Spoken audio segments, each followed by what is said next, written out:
Marcus Rashford, a player reborn. Since Sir Alex Ferguson's retirement in 2013, there haven't been many bright sparks in the Manchester United team. Adnan Januzaj shone, then fizzled out after David Moyes' relatively short tenure. David De Gea came up clutch season after season in a largely underperforming team. And Zlatan Ibrahimovic led United to cup glory by scoring 28 goals and 10 assists in his only full season. The player expected to fill his shoes? Marcus Rashford. After an explosive debut season, in which he broke near enough every record placed in front of him, it's fair to say that there were high expectations for the forward. There were even comparisons to one Kylian Mbappe. Despite this, it hasn't been an easy ride for Rashford. In this video, we'll look at the rise, fall, and rise again of Marcus Rashford. But before we get started, you know the drill. Like the video, hit the subscribe button, and turn on the notification bell for more football content. In a Europa League tie against Danish club Midtjylland, Manchester United were experiencing an injury crisis with 13 players out. The Northwest club was already struggling for firepower up front as a result of Louis van Gaal's pragmatic tactics. But things went from bad to worse when Anthony Martial, the club's then top goal scorer and Golden Boy winner, picked up an injury in the warm-up. Marcus Rashford, a relatively unknown youth prospect at the time, was called up to replace him at the last minute. The young forward subsequently went on to mark his debut with 2 second-half goals against the Danish club, breaking George Best's record as the youngest scorer in European competitions. The player subsequently went on to sign a £20,000 a week contract that would keep him at the club until 2020.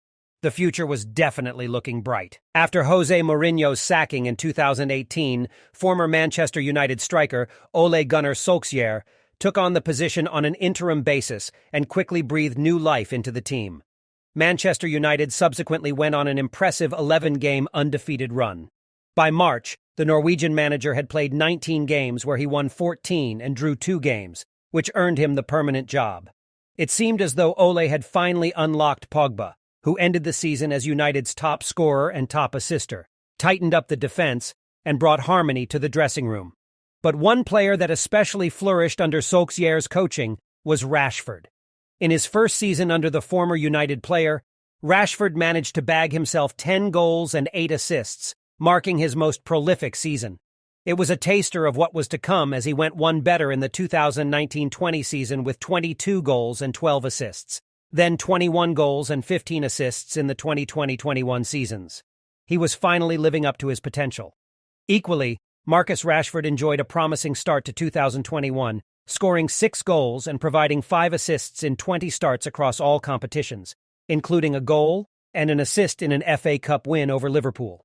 However, United then went into a 7-game run where they played more pragmatically. Clean sheets weren't an issue for the Red Devils, having stopped the opposition from scoring in all games bar one. Unfortunately, this came to the detriment of their goal-scoring form, as they found the back of the net only 4 times. Following this run, Rashford managed to score in consecutive games, but would only score 4 more goals for the rest of the year. There was a reason for this poor form. Rashford was undergoing personal issues and played through ankle and shoulder injuries for more than 9 months, with the latter requiring surgery after Euro 2020. He admitted he probably shouldn't have went to the tournament, but still played as a substitute, missing a penalty in the final shootout to unrelenting fan scrutiny. Rashford didn't play again until October 16th while he recovered from surgery. Upon his return, he managed to find the net in a 4-2 loss against Leicester. However, his form didn't improve, and his manager's demise was on the horizon. Many fans lamented the fact that Ole Gunnar Solskjaer had his favorites. Most managers do. And it's clear that Rashford was one of them. It's why he played through pain. He was Solskjaer's reliable player, and didn't want to let the team or the manager down. He played 135 games, scored 55 goals, and provided 22 assists under Solskjaer, making him the top scorer among United players. During Solskjaer's tenure, only 7 Premier League players scored more goals than Rashford in all competitions. Although having favourites worked out well for structure and allowed his players to develop a relationship on the pitch, it had a negative impact on team harmony when things started going wrong, especially when players were still getting picked despite their run of bad form. This was true for Rashford, as former United defender Rio Ferdinand pointed out that the England forward has looked like he has the weight of the world on his shoulders, running himself further into the ground with every poor display. Between April 9th until the end of 2021, Rashford scored 4 goals in 23 games in all competitions. When comparing this to other Premier League players, it really highlighted how bad a season he was having. During this same period, Burnley's Jay Rodriguez managed 5 goals in 23 games. Leicester City's Johnny Evans, yes, the central defender, scored 4 in 21 games, and Danny Welbeck, the former United wonderkid, scored the same number in just 14 games at Brighton and Hove Albion. And Rashford's assists weren't any better either. He managed 3 assists, which was the same as Pierre-Emile Højbjerg and Joshua King, and only 1 fewer than Conor Gallagher. That put him on a measly 7 direct goal involvements. To put this into context, defensive midfielder Declan Rice managed more. Over that same period, the left winger created 19 goal-scoring opportunities for his teammates, which was just a little more than the 17 that Chelsea's centre-back Antonio Rudiger managed at the time. He only managed 2 more shots than Rudiger, too, attempting 45 and only getting 14 of those on target. That's the same number as Trent Alexander-Arnold, Liverpool's right-back. This dire picture didn't seem to improve under Rangnick either, who was appointed in November 2021 to turn things around for the club while they search for a more permanent appointment. Despite a change in tactics, Rashford's form didn't improve. At first, Rangnick didn't appear worried about Rashford's form at all, even though he couldn't seem to come up with a viable explanation. Speaking at the post-match press conference after a win over Villa, he said, "Of course it would be good, for example, for Marcus if he could score a goal, but as long as he's trying, as long as he's training well, I don't see that much of a problem." But the issue wasn't the fact that Rashford wasn't trying. In a team that was encouraged to press high up the pitch and cover a large distance, Rashford had the second most sprints in the Premier League since the German's appointment, contested the second most duels, and attempted the most dribbles. The problem wasn't his effort levels, but more his decision-making. Rashford runs, but not always at the right moments. He dribbles, but into the wrong areas. He finds an opening, but he makes the wrong choice. This subsequently led to him being dropped for rising forward Anthony Elanga, and created a reported fallout with Rangnick behind the scenes. Then came the fan fallout. During the pandemic, the Manchester United forward dominated headlines after forcing the British government to make 2 U-turns over providing free meals for disadvantaged children across the country. He was subsequently awarded an MBE for his charity work at 24. He was celebrated far and wide. However, this turned sour when he began to dominate headlines for philanthropy rather than finishing. Even Ole Gunnar Solskjaer later suggested that the forward needed to maybe prioritize his football. Despite the fact that the Norwegian manager was forced to backtrack on his comments, it was a sentiment that fans were starting to express. And the rumblings through the stadium ground were starting to be heard at board level, as Rashford's contract talks were subsequently put on hold.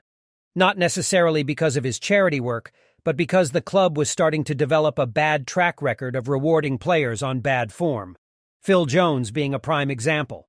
Naturally, this did not go down well with Rashford's entourage, who traveled to Paris to entertain negotiations with Paris Saint-Germain. A statement from the club quickly diffused these rumors.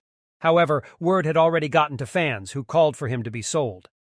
It was no secret that Ten Hag's job at Manchester United was to be a mammoth task, but the Dutch manager seemed to relish the challenge.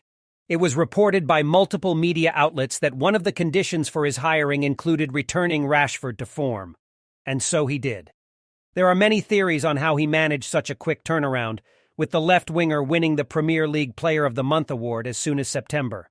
One angle is that Ten Hag has helped Rashford build his confidence, but credit should also be given to his backroom staff for improving his game. While Mitchell van der Gaag and Benny McCarthy have worked with him, it was Steve McLaren who has made a significant impact.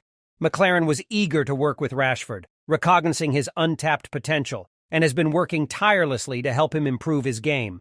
A year ago, McLaren spoke to the media about the potential work he could do with Rashford, before even joining the staff.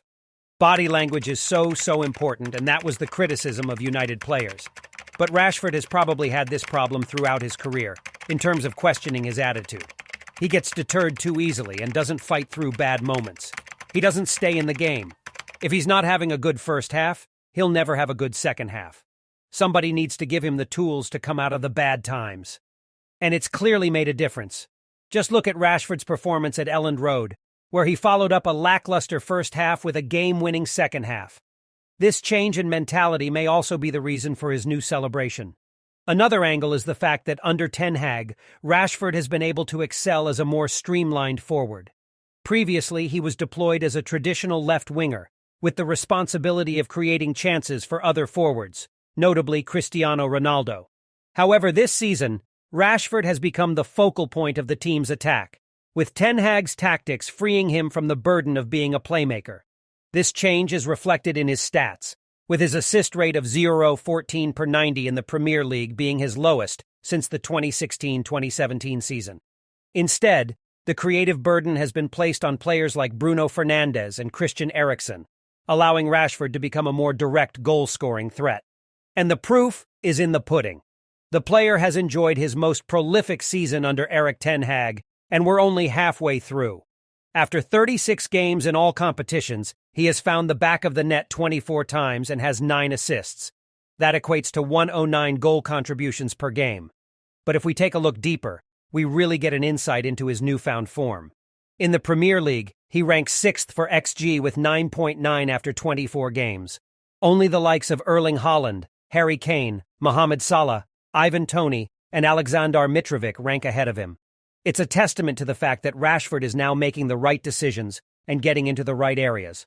There's a similar pattern in the Europa League, in which he is the competition's joint top goal scorer, with 4 alongside Marseille's Vitor Oliveira and Feyenoord's Santiago Jimenez.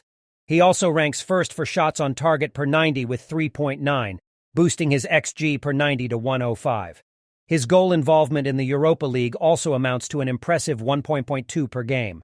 It's fair to say Ten Hag and his coaching staff have breathed new life into the forward, and it's only up from her for Rashford this season. Marcus Rashford's 2022-2023 season is definitely one for the books. He has proven his doubters wrong and gained the confidence of the Dutch manager and United faithful. But will he be able to continue this good form to be considered as one of the world's best amongst Kylian Mbappe and Erling Haaland? Let us know your thoughts in the comments below, and don't forget to like, subscribe, and hit the notification bell for more football-related content.